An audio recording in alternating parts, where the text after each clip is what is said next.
آج کا ہمارا موضوع ہے کہ یہ پیر فقیروں نے کیسے ہمارا معاشرہ گمراہ کیا ہوا ہے۔ جب اللہ تعالیٰ نے تمام انسانوں کو پیدا کیا اور ان کی رہنمائی کے لیے بہترین انسان انبیاء علیہ السلام کا چناؤ کیا، پھر آہستہ آہستہ انبیاء علیہ السلام کا نزول ہوتا گیا۔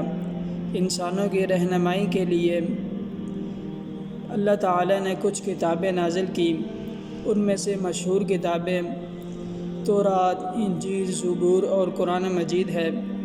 پھر نبی کریم صلی اللہ علیہ وسلم کے آنے کے بعد نبوت کا دروازہ ختم ہو گیا اور تمام لوگوں کے لیے قرآن اور نبی صلی اللہ علیہ وسلم کے فرامین یعنی حدیث رہنمائی کا ذریعہ بنی۔ اس کے علاوہ ساری کتابوں کا حکم منسوخ ہو گیا، دوسری کتابوں پر عمل کرنا ختم ہو گیا۔ اب رہتی دنیا تک پوری امت کے لیے قرآن اور حدیث پر ہی عمل کرنا ہوگا، اس کے علاوہ کوئی کسی کتاب پر عمل نہیں ہوگا جو قرآن و حدیث کے خلاف ہوگا۔ ایک حدیث میں خود نبی کریم صلی اللہ علیہ وسلم نے واضح کر دیا کہ میں تمہارے درمیان دو چیزیں چھوڑے جا رہا ہوں، جب تک تم انہیں مضبوطی سے پکڑے رہو گے ہرگز گمراہ نہیں ہوگے۔ وہ کیا ہے؟ اللہ تعالیٰ کی کتاب اور اس کے نبی صلی اللہ علیہ وسلم کی سنت یعنی حدیث مبارکہ۔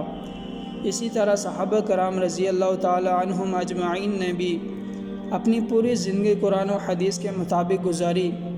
اسی طرح جیسے جیسے لوگ آتے گئے، خرافات بڑھتی گئیں، کچھ لوگ قرآن و حدیث پر عمل کرتے رہے اور کچھ لوگ قرآن و حدیث سے ہٹ کر اپنی من پسند کا دین بناتے رہے، جو لوگوں کو گمراہی کی طرف دھکیلتا رہا۔ اب لوگ اتنے گمراہ ہو چکے کہ جس اللہ تعالیٰ نے ان کو پیدا کیا اس کے آگے سجدہ بھی نہیں کر سکتے تھے۔ اپنے جیسے انسان کے لیے سجدہ سجود ہوتے ہیں جو کہ کسی چیز کے بھی مالک نہیں۔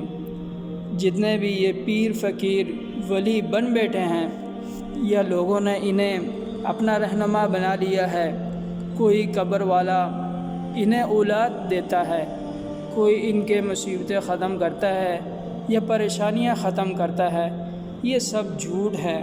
یہ انہوں نے ایک کمائی کا دھندا بنا رکھا ہے۔ ان کے پاس جاؤ تو ان کو کلمہ نہیں پڑھنا آتا، داڑھی ان کے منہ پر نہیں ہوتی، نماز کے یہ پیر فقیر لوگ قریب نہیں جاتے۔ یہ کیسے مسلمان ہیں جو پیر ولی فوت بھی ہو گئے ہیں، وہ اپنی زندگی نہیں بچا سکتے، تو آپ لوگوں کو کیا کچھ دیں گے؟ یہ یاد رکھنا کہ ہر انسان اللہ تعالیٰ کے نزدیک ولی ہو سکتا ہے۔ سب سے پہلے وہ اچھا مسلمان بنے اور قرآن و حدیث پر عمل کرے، یہی کافی ہے۔ اللہ تعالیٰ سے دعا ہے کہ اللہ تعالیٰ ہم سب کو عمل کرنے کی توفیق عطا فرمائے، آمین۔